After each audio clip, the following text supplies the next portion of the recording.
G'day everybody, welcome back to another episode of Crafted by Tim.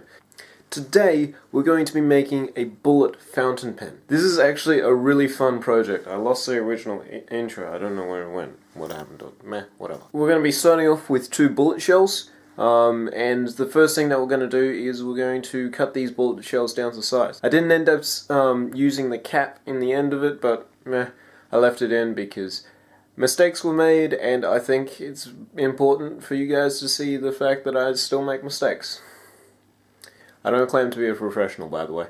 So, the 2 shells that I'm using is a 308 shell and a 270 shell. Both of these shells I got from a friend in Western Australia. Bullet shells have to be destroyed before they can be passed on to someone who doesn't have a license. And what I mean by destroyed is they have to basically be unable to be fired ever again. With centerfire rounds, it's semi-easy to reload them if you have the right equipment and right stuff. The Australian government decided that they should introduce a law that will prevent the wrong people from getting their hands on them. So people who aren't registered to a firearm of that class cannot own bullet shells of that class. Unless they have been tampered with to the point where they can never be fired again. So a friend of mine reached out to me and he's like, hey, I was using this 270 round for a handle on a drawer, didn't work, so do you want it? And I was like, okay, yeah, sure. And I was like, oh, is there anything else that you have? And he's like, oh yeah, just pick anything out of this box. So I picked out the 308 and the 270, put 2 slits in the 308, and that basically confines with the law in Western Australia. It's actually only Western Australia, it's not the rest of Australia. I did go over this in another video, so this is frustrating, but it's what the government wants, so it's the loopholes that I jump through.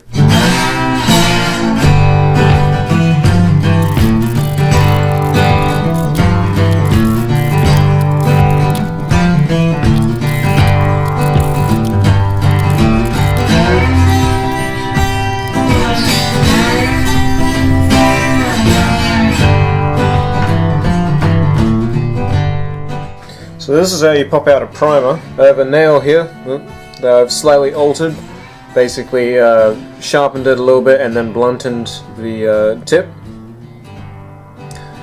And what I'll do is using this nut, which is just larger, that has a hole just larger than the primer, but still sits in the rim of the bullet. What I'll do is just place that over the top like that, center it. I'm actually going to do this one first. Now you shouldn't be able to punch through because there should be an anvil on the inside. There we go. That there is the primer. And as you can see here, that's the bullet shell, and that right there on the end of the nail is the anvil.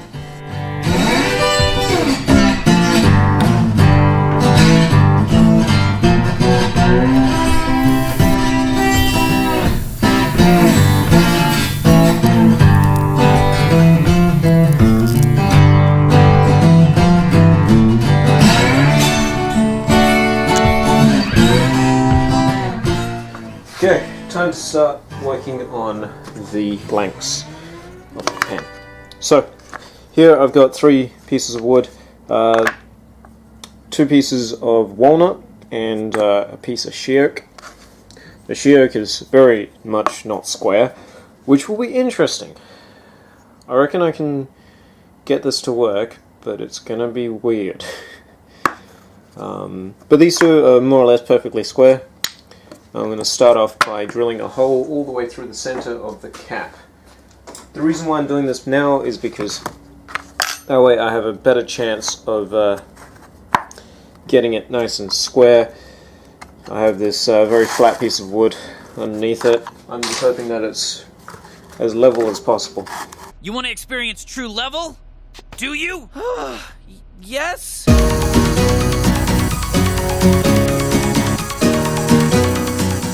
More or less centered, right? Nowhere near close. And the reason why? 1 degree. -1 degree. Now I have to drill this again. Fantastic. It's closer, but still not perfect, so... yeah. But whatever. Now, time for the lathe.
So I cut down 3 pieces of wood, just about same size, and I'm using, just taped them to the outside, and basically I'm using them as a splint to hopefully keep this straight whilst it sets. Not sure whether or not that's going to work, but hopefully it does.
Okay, so today I'm going to finish this. I'm going to be using something that I've never used before, and it's called tru-oil.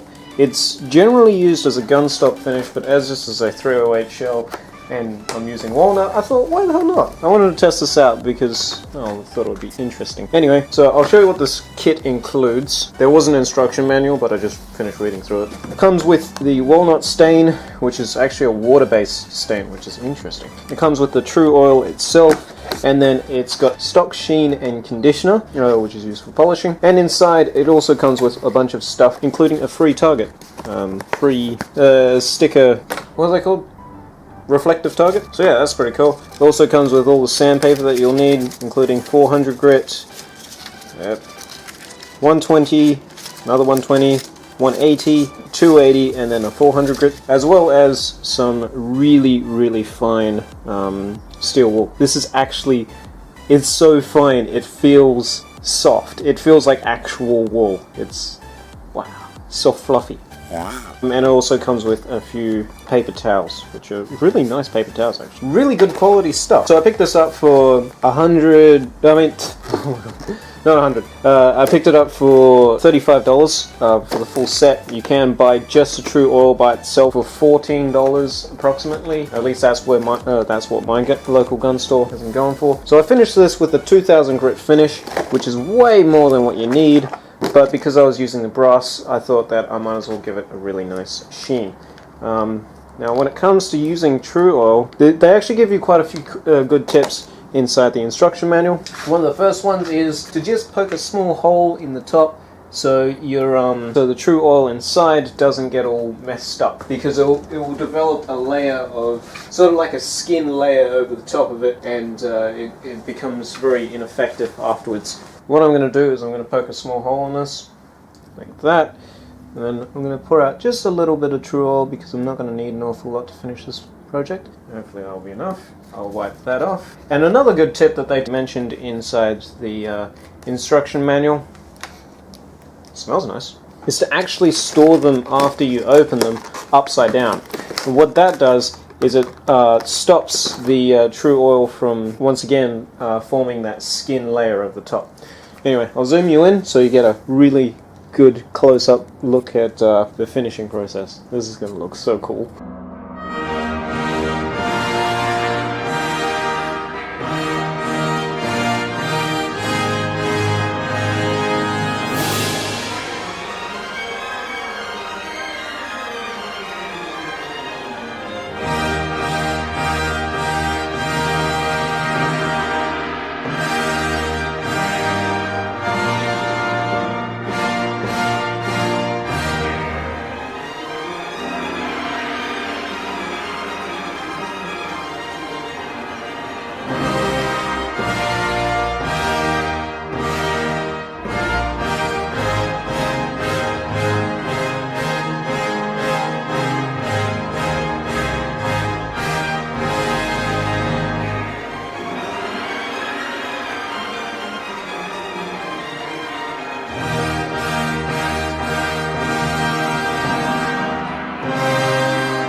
Thank you everybody so much for watching this video. It was a really fun project. There's not an awful lot I can say about it apart from the fact that it was really fun.